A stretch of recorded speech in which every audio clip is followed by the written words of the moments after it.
Annika Sorenstam is another trailblazing athlete. Her journey became a real golf legend. It began when she was in, and truly, they say before she was born, which is interesting. Her mother golfed while pregnant, and as Annika put it, I picked up the rhythm of the swing. Your mother was a good golfer, Annika, huh? Where's your mother? Where's your mother? Please, stand up. Could you beat Annika, please? Good job. Your mother and your father. Good playing the other day. I watched you. You have a good swing. I like Annika's better, but that's okay, right? At age 19, Annika became the first college freshman to win the NCAA Women's National Championship and secured 7 titles during her collegiate career. She did great. She made her professional debut in 1993, qualified for the LPGA Tour on her first try in 1994, very unusual to do that, and was named Rookie of the Year. In 1995, she became the first European to win the LPGA Player of the Year and also the Vare Trophy. The following year, Annika tallied up an 8-under par score of 272, the lowest ever achieved at a U.S. Women's Open, which she won, and just won so much. She just kept winning and winning. And when I played with her with Gary probably 7 or 8 months ago, we said, why can't she just keep playing, right? The way she played. I think she could actually do it. I don't know if she agrees with that, but I think she could. In 2001, Annika played in the Standard Register Ping Tournament. In the second round, she birdied every hole until she parred the 9th. Annika birdied 5 more holes on her way to the 18th and finished the round at 13 under par, achieving the astonishing score of 59. How many 59s have there been on the LPGA Tour? 1. Wow, it's amazing. Not that surprised, Gary, right? To this day, no other player on the planet has shot under 60 at an official LPGA event. Annika earned the nickname Ms. 59, and Sports Illustrated called it arguably the best round of golf in golf history. 2 years later, Annika faced what she calls, quote, the biggest challenge of my life when she played on the PGA Tour. That's the PGA, so that's against men. I remember that day. I remember the first drive, actually. It was right down the middle, of course. Something no other woman had done since 1945.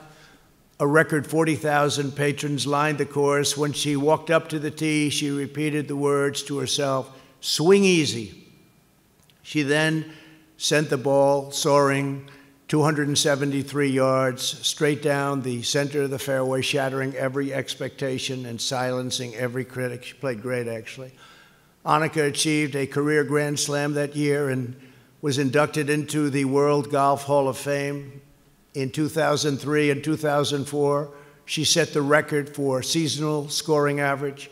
In 2005, she took home her 8th Player of the Year award and 6th Vare Trophy.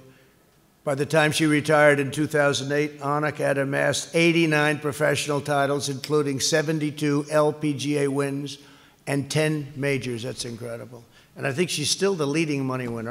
I don't know. Is that true? Can you imagine? She hasn't been on the tour for a while. She's still the leading money winner. It's called winning. Since retiring, Annika has designed golf courses, established a thriving golf apparel brand, fought to include golf in the 2016 Olympics, and was recently selected as the president of International Golf Federation. Her foundation has helped develop women's golf around the globe and recently provided financial relief for players impacted by the China virus. In 2006, Annika secured a title that is more treasured than any in the world. She became an American citizen. She has revolutionized women's golf, expanded opportunity for women in sports, and proved all doubters wrong. Annika, you made your country proud. You made all of us proud. Ooh, I think I'd rather have a 3-footer. Thank you, Mr. President. I still remember the first time we played together many years ago, and you've always been a big supporter of golf, especially women's golf. So thank you. But I want to say thank you for all you have done in the service to our country.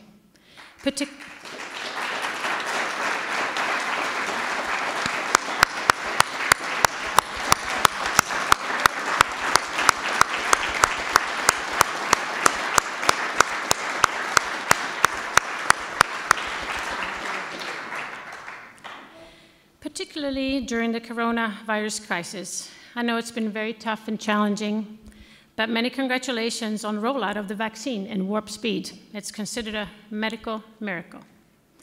Members of Congress, Mr. Player, Babes representatives, and distinguished guests. Thank you for this incredible honor. I am enormously humbled to be here with you today. My dreams started as a little girl over 40 years ago in a little town outside Stockholm, Sweden. Raised by athletic and competitive parents, I was introduced to many different sports at an early age. I ended up playing tennis and golf. I actually dreamed about winning US Open in tennis, but my backhand was not strong enough, so luckily I could fall back on golf. I was fairly shy, still am, but to the point that I used to be afraid to raise my hand in class in fear of answering the wrong answer. In golf, I would also three-putt down the stretch to avoid winning speeches and having to be there up in front on the podium. Luckily, my parents helped me overcome those fears, and I realized that the satisfaction of fulfilling my potential far exceeded any nerves or shyness. From that point on, I excelled in golf, and soon thereafter, I boarded a plane to Tucson, Arizona, to attend the university. It was there that I fell in love with the country and realized that this would be my home, and I wanted to play the LPGA. Over the next 20 years, I pursued my playing career. I was determined to strive for excellence, push my limits, and achieve my goals. I had a relentless will to win, and I was not afraid to try and break barriers. I was very lucky to create memories for a lifetime by traveling all around the world and playing the game that I love so much. The LPGA gave me an incredible platform to showcase my skill, and I gave it my all. Golf, as you know, it's not just a sport. It teaches you so many things about life, but also about people. Golf lessons are not just about the swing and the technical adjustments. They're life lessons. They teach you how to handle adversity and emphasize value and etiquette. These lessons definitely prepare me for my next chapter in life. The day I stepped away from competition in 2008, I wanted to use the game of golf to inspire and give back to young girls and young women. I wanted to share my passion for the game and my experiences to help other young girls follow their dreams and find the confidence that they need to blossom into young women. Today, my foundation hosts several global tournaments, and we have over 600 girls from 60 different countries compete annually. Upon hearing that I was receiving this incredible honor, I reflected on my life, my achievements, and the memories I made along the way. I think that the choices we make each day lead us in different directions and shape our lives. I can remember one rainy day when I was a child back in Sweden. Actually, we had many rainy days. It was cold and miserable, and I was hitting balls. I called my dad, and I told him, "Can you please come and pick me up?" As we drove away from my golf course, we had to drive by the driving range, and there were other kids hitting balls that day. And I'll never forget, my dad turned to me and said, "You know, Annika, there are no shortcuts to success." Those words have resonated with me ever since. Had he not shared that wisdom with me, I most likely would not be here with you today. In 2006, the week before the US Women's Open in Newport Country Club in Rhode Island, I was sworn in to become an American citizen. What a proud moment. I carried my red, white, and blue Callaway bag the following week with pride, and I was lucky to walk away with my third US Open trophy, the last of my 10 majors. Golf is an individual sport, but there's nothing individual about my success. It's been a team effort the entire way.